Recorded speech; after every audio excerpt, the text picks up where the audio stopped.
నిన్నమన్నా నేను చూస్తున్నా గచ్చిబౌలిలో భూమి మీరు ఏం చేయొద్దని.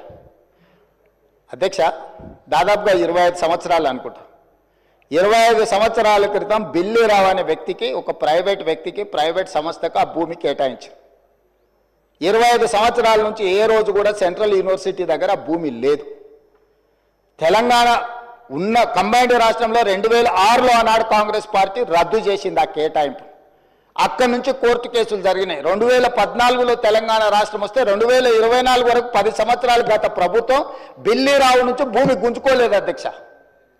నేను వచ్చిన వెంబడే సుప్రీంకోర్టు వరకు వెళ్ళి కొట్లాడి ఒక ప్రైవేట్కు ఐఎంజీ భారత్ అని ఒక ఫేక్ కంపెనీకి కేటాయించిందని ఆరోపణలు ఎదుర్కొంటున్న భూమిని సుప్రీంకోర్టులో కూడా కేసు గెలిచి ఆ భూమిని వెనక్కి తీసుకొని ఆ భూమిని ఈరోజు మనం అభివృద్ధిలో భాగంగా టీజీఐఐసి కేటాయించి అక్కడ ఐటీ కంపెనీలు ఇతర పరిశ్రమలు రావడానికి అవసరమైన లేఅవుట్ చేయండి అని చెప్పి ఈరోజు ఒక అభివృద్ధి కోసము ఒక కాంక్రీట్ ప్రపోజల్తో ముందుకు వస్తే ఈరోజు అక్కడ ఏదో రిజర్వ్ ఫారెస్ట్ ఉన్నట్టు, రిజర్వ్ ఫారెస్ట్లో అత్యంత ఏమంటారు జీవరాశులు ఉన్నట్టు, జింకలు పులులు సింహాలన్నీ ఆనే ఉన్నాయి అన్నట్టు, జింకలు పులులు సింహాలు లేవు అధ్యక్ష. ఆ చుట్టుముట్టుతో కొన్ని గుంటనక్కలు చేరి ఇట్లా వ్యవహరిస్తున్నాయి అధ్యక్ష. గుంటనక్కలకు గుణపాఠం చెప్తాం అధ్యక్ష. అది 100% డెవలప్డ్ ఏరియా.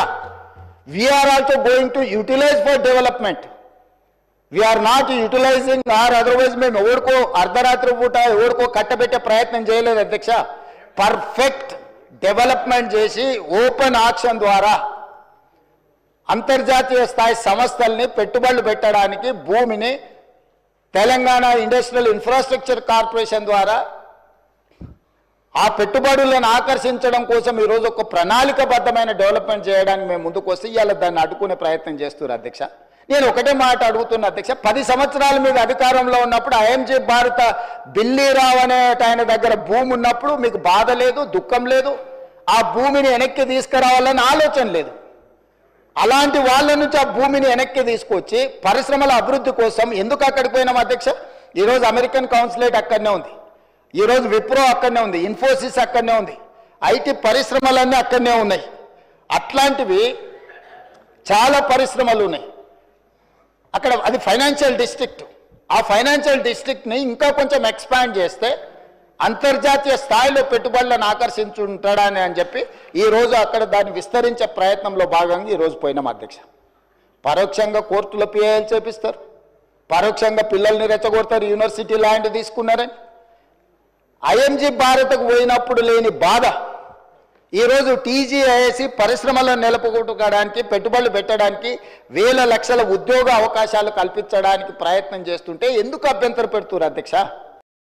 వారం 10 రోజులుగా హైదరాబాద్ సెంట్రల్ యూనివర్సిటీలో అక్కడి విద్యార్థులు చేస్తున్న ఆందోళనలు, వారి పోరాటానికి, వారి యొక్క పోరాట స్ఫూర్తికి ముందుగా మా పార్టీ తరపున, హైదరాబాద్ నగర ప్రజల తరపున హృదయపూర్వకంగా వారికి సల్యూట్ చేస్తూ, ఎందుకంటే అసామాన్య ప్రతిఘటన, గొప్ప పోరాట పటిమ, ఒక తెలంగాణ ఉద్యమంలో ఆనాడు ఒక ఉస్మానియాలో, ఒక కాకతీయ యూనివర్సిటీలో, ఒక మహాత్మా గాంధీ యూనివర్సిటీలో, పాలమూరు యూనివర్సిటీలో, శాతవాహన యూనివర్సిటీలో ఎట్లాంటి పోరాటాన్ని అయితే ఆనాడు చూసినామో అంతకు ధీటుగా ఈరోజు రాష్ట్ర ప్రభుత్వాన్ని సవాల్ చేస్తూ ఈ పోరాటంలో వీరోచితంగా ముందున నడుస్తున్న మా తమ్ముళ్ళకి, చెల్లెళ్ళకి హృదయపూర్వకంగా తెలంగాణ ప్రజల తరపున వారికి సల్యూట్, వారికి నా ధన్యవాదాలు కూడా చెప్తా ఉన్నాను. 10 రోజులుగా ఇంత పెద్ద పోరాటం జరుగుతుంటే సహజంగా ప్రజాస్వామిక లక్షణాలున్న ప్రభుత్వం అయితే వారిని పిలవాలి, మాట్లాడాలి, వారి ఆందోళనలను విరమింపజేసే ఆలోచన చేయాలి. కనీసం వారితో పిలవకపోయినా కనీసం అక్కడికన్నా ప్రభుత్వ ప్రతినిధులను పంపి ఒక మంత్రి గారినో లేదా బాధ్యత గల వ్యక్తులను, అధికారులను పంపి వారికి కొంత వివరించి చెప్పే ప్రయత్నం చేయాలి. కానీ ఈ ప్రభుత్వ వైఖరి ఎట్లా ఉంది?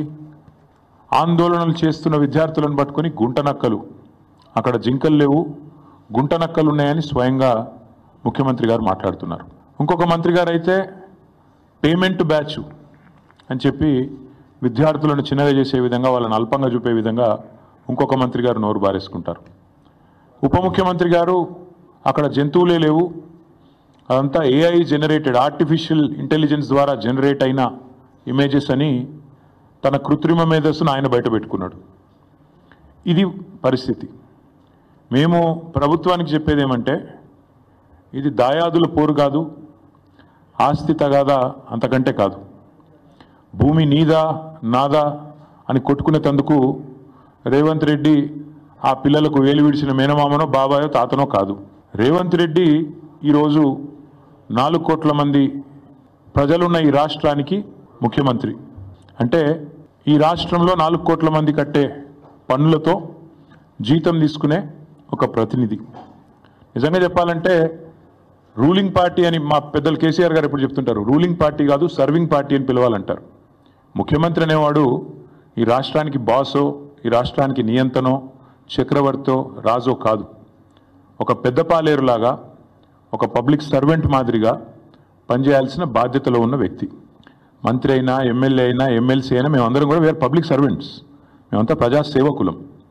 ఈ విషయం మర్చిపోయి తనకు రాజ్యాంగబద్ధమైన పదవులు ఉన్నా అన్న విషయాన్ని పూర్తిగా ఇంగితం కోల్పోయి రేవంత్ రెడ్డి గారు చేస్తున్న దురుసు మాటలు, దురుసు వ్యాఖ్యలు ఏవైతున్నాయో వారి కొన్ని విషయాలు నేను గుర్తు చేస్తా ఉన్నా. మనందరం కూడా public servants, we are all public servants including you. ఇదేం పటేల్ పట్వారి వ్యవస్థ కాదు, ఇది నియంతృత్వం కాదు. ఇక్కడ ఎవరు రాజులు లేరు, చక్రవర్తులు లేరు. నువ్వు ప్రజల చేత ఎన్నుకోబడ్డ ఒక ఎమ్మెల్యే మాత్రమే. ఆ ఎమ్మెల్యేలు మీ కాంగ్రెస్ పార్టీలో మెజారిటీ మంది నిన్ను ఎన్నుకుంటే నువ్వు ముఖ్యమంత్రి అయినావు తప్ప నువ్వేమి రాజువు కాదు, నియంతవు కాదు. పేరుకేమో ప్రజాపాలన, కానీ చూస్తే మరి ఈరోజు ప్రజాస్వామిక స్ఫూర్తి అనేది కనీసం అణుమాత్రం కూడా మీరు చేసే ఒక్క పనులు కూడా కనబడతలేదు. ఇప్పుడు హైదరాబాద్ సెంట్రల్ యూనివర్సిటీలో ఒక చిన్న కాదు గొడవ జరుగుతుంది, తెలిసిన విషయం. విచిత్రం ఏంటంటే 2003 గురించి అందరూ మాట్లాడుతున్నారు, ఇప్పుడు గురించి మాట్లాడారు. 2003లో బాబు గారు ఏం నిర్ణయాలు తీసుకున్నారు దాని గురించి ప్రస్తావిస్తున్నారు. హైదరాబాద్ లో మీరు చూస్తే ఒక ఐఎస్బి కానివ్వండి, ఐటీ కానివ్వండి, మీరు మన జినోమ్ వ్యాలీ కానివ్వండి, శంషాబాద్ ఎయిర్పోర్ట్ కానివ్వండి, ఔటర్ రింగ్ రోడ్ కానివ్వండి, ఇవన్నీ ఎవరండి రూపకర్త? చంద్రబాబు నాయుడు గారు ఒక విజన్తో ఏం చేశారు. ఇప్పుడు అదే విధంగా విభజించబడిన ఆంధ్ర రాష్ట్రాన్ని కూడా అభివృద్ధి చేయాలి, అభివృద్ధి వికేంద్రీకరణ జరగాలి, పరిపాలన ఒకే దగ్గర ఉండాలి లక్ష్యంతో మనం పనిచేస్తున్నాం. ఇవాళ మీరు నిన్న మొన్న చూస్తున్న టీవీలల్లా ఆయన హెచ్సియు యూనివర్సిటీలో చెట్లు నరుకుతా ఉన్నాడు. అక్కడ ఉండే పక్షులు, నెమళ్ళు, జింకలు అవి ఏడుస్తున్నాయి, అరుపులు పెడుతుంటే కూడా ఈయనకు చీమ కుట్టినట్టు కూడా లేదు.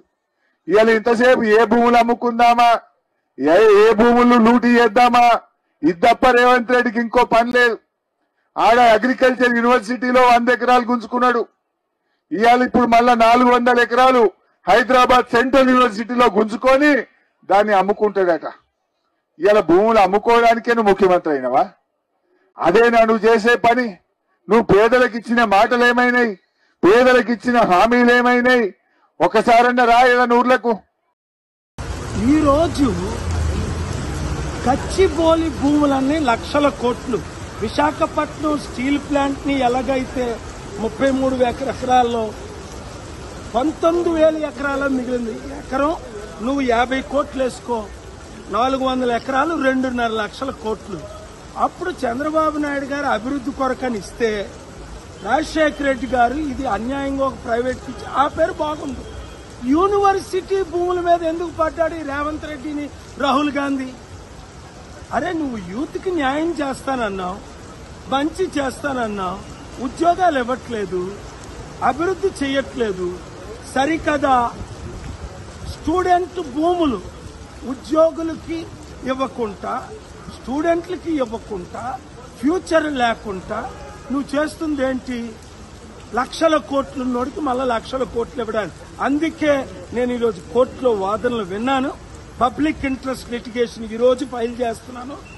వచ్చే థర్స్డే మధ్యాహ్నం 2:15కి నా వాదనలు వినిపిస్తాను. ఈ భూములను కాపాడుతాం.